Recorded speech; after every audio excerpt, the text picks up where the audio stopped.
மாத்ரா ஸ்பர்ஷாஸ்து கௌந்தேய சீதோஷ்ண சுகதுக்கதாக ஆகம பாயினோ நித்ய தாம் திதிக்ஷஸ்வ பாரத அப்படின்னு சொல்றேன். ரொம்ப முக்கியமான ஒரு இன்ஸ்ட்ரக்ஷன். கிருஷ்ணர் கொடுக்கக்கூடிய முக்கியமான முதல் இன்ஸ்ட்ரக்ஷன் என்ன தெரியுமா கொடுக்குறாரு நம்மளுக்கு? சகிப்புத்தன்மையோடு இருக்க கத்துக்கோ அர்ஜுனான்னு சொல்றாரு. இந்த உலகத்துல ரொம்ப முக்கியமான ஒரு குணம் என்ன தெரியுமா? சகிப்புத்தன்மை. யார் ஒண்ணுக்கு சகிப்புத்தன்மை இருக்கோ அவன் இந்த வாழ்க்கையில எப்படிப்பட்ட இன்ப துன்பத்தையும் தாண்டி வந்துடலாம். ஒருவனுக்கு சகிப்புத்தன்மை எப்ப தெரியுமா வரும்? அவனுடைய இலக்கு அப்படிங்கிற நிர்ணயம் ஆயிடுச்சு அப்படின்னா சகிப்புத்தன்மை வரும். நமக்கு யாருமே நம்மளுடைய இலக்க சொல்லிக் கொடுக்கறதே கிடையாது. நாம் எதை நோக்கி போகணும் நமக்கு இலக்க சொல்லிக் கொடுக்கறது கிடையாது. உதாரணம் சொல்றேன் உங்களுக்கு. இப்ப நான் வந்து சேலம் போகணும்னு வச்சுக்கோங்களேன். மதுரையில இருந்து சேலம் போகணும். எனக்கு சொல்லியிருக்காங்க, நீ சேலத்துக்கு இன்னைக்கு சாயந்தரத்துக்குள்ள போய் சேர்ந்த அப்படின்னா, இல்ல நாளைக்கு காலைக்குள்ள போய் சேர்ந்த அப்படின்னா அங்க உனக்கு 5 கோடி ரூபாய் காத்துட்டு இருக்கு அப்படின்னு சொல்லி எனக்கு வந்து இன்ஃபர்மேஷன் சொல்றாங்க. இப்ப எனக்கு இலக்கு என்ன ஆயிடுச்சு? நிர்ணயம் ஆயிடுச்சு. என்ன பண்றீங்க? இருந்து வண்டி எடுத்துட்டு சேலத்துக்கு கிளம்புறேன். சோ போற வழியில ரோடு சரியா இல்லை. ரோடு சரியில்லைன்னு சொல்லிட்டு என்ன பண்ண மாட்டேன், சே என்னடா ரோடு இப்படி இருக்குன்னு சொல்லிட்டு என்ன பண்ண மாட்டேன், வண்டியை பக்கத்துல பார்க் பண்ணிட்டு தூங்கிட மாட்டேன். ரோடு சரியான பின்னாடி போகலாம் அப்படின்னு சொல்லி உட்காந்துக்க மாட்டேன். நான் மட்டும் போயிட்டே இருப்பேன். அதுக்கப்புறம் போய் சேர்றேன், வந்து பைபாஸ் வந்து சேர்ந்துறேன். திண்டுக்கல் பைபாஸ் வந்துடுறேன். ரோடு நல்லா ஸ்மூத்தா இருக்கு, ஹைவேஸ் நல்லா இருக்கு, 6 வே போட்டிருக்காங்க. இப்ப என்ன பண்ண மாட்டேன், ரோடு நல்லா இருக்கு ஹைவேவா இருக்குன்னு சொல்லிட்டு என்ன பண்ண மாட்டேன், அந்த ரோட்லயே சுத்திட்டே இருக்க மாட்டேன். ரோடு நல்லா இருக்கு, தாண்டி போ, கிளம்பி போயிட்டே இருப்பேன். சோ போற வழியில என்ன பண்ணுவாங்கன்னா, அங்க செக் போஸ்ட் இருக்கும், அங்க வந்து டோல்கேட் இருக்கும், பணம் கேட்கறாங்க.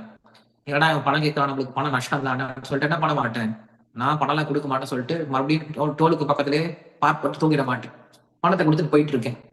போற வரை என்ன பண்றாங்கன்னா, அங்க ஒரு பெருமாள் கோயில் இருக்கு, அங்க என்ன பண்றாங்க, நிறைய புளியோதரை கொடுத்துட்டு இருக்காங்க. என்ன பண்றாங்க, புளியோதரை சாப்பிட ஆரம்பிக்கிறேன். நல்ல லாபம் தான், புளியோதரை கிடைச்சிருச்சு சொல்லிட்டு என்ன பண்ண மாட்டேன், புளியோதரை சாப்பிட்டு அந்த கோயில தங்கிட மாட்டேன். புளியோதரை சாப்பிட்டு வண்டியில நமக்கு மறுபடியும் கிளம்பிட்டே இருக்கேன். போற வரல என்ன ஒருத்தர் பாக்குறாரு, ஹரே கிருஷ்ணா பிரபு, ஞாபகம் இருக்கா, நான் உங்ககிட்ட பகவத்கீதை படிச்சிருக்கேன் சொல்லிட்டு என்ன பண்றாரு, ஒருத்தர் என்ன கூப்பிட்டு பேசுறாரு.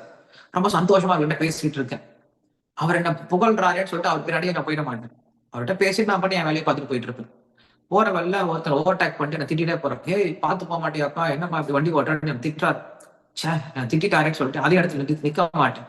நின்றுட்டு அவங்க சண்டை போட்டு இருக்க மாட்டேன். நான் என்ன பண்ணுவேன், அதையும் தாண்டி போயிட்டு இருப்பேன். எனக்கு இன்பம் வந்தாலும் துன்பம் வந்தாலும், லாபம் வந்தாலும் நஷ்டம் வந்தாலும், சுகம் வந்தாலும் துக்கம் வந்தாலும் என்ன பண்ணுவேன், நான் பாட்டு போயிட்டே இருக்கேன். எல்லாமே எனக்கு சகிப்புத்தன்மை வந்துடுச்சு. அப்ப எப்படி வந்தது எனக்கு சகிப்புத்தன்மை அப்படின்னா, இலக்கு எனக்கு தெரியும், நான் எங்க போய் சேரணும், அங்க போய் சேர்ந்தா எனக்கு என்ன லாபம் கிடைக்கும் அப்படின்ற இலக்கு தெரிஞ்சதுனால என்ன பண்றேன், சகிப்புத்தன்மையோட போறேன். சோ கிருஷ்ணர் அதான் சொல்றாரு, உன்னோட இலக்கை நீ முதல்ல புரிஞ்சுக்கும் அர்ஜுனா.